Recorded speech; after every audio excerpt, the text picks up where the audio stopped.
Hi, welcome to learnhowtogarden.com. Today's film is all about sowing, germinating and growing aubergines. If you're not subscribed to us at learnhowtogarden.com, there's a link above me right now. Click the link, input an email address.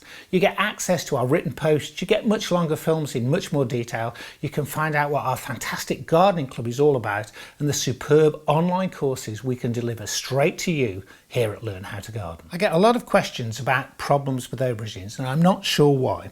Simple rules make them easy to grow. For a start, use fresh seed and go to a reliable seed merchant. These are from Seeds of Italy, who do a fantastic range of aubergines. Black Beauty is one of my favourites.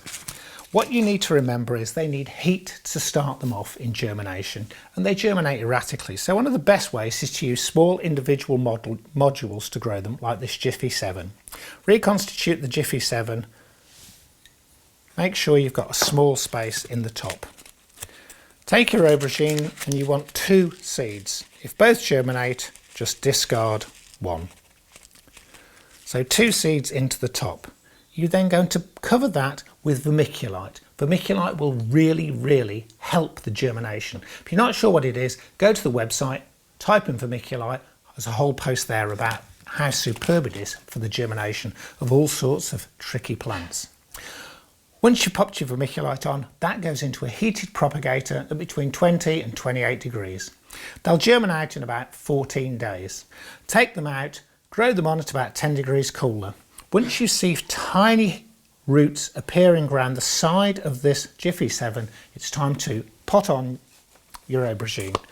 Take a small 9x9 pot, fill that with a multi-purpose compost, drop your Jiffy 7 in, and once they're about 10 to 15 centimetres high, they'll need putting into their final container.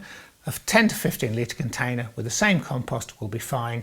Give them as much light as possible and they should be problem free. We grow ours using 2 or 3 different methods. We sometimes grow them as a double cordon. If you want to watch that, remember to click back here at Learn How to Garden in a couple of months, because we'll be planting these out in our greenhouse.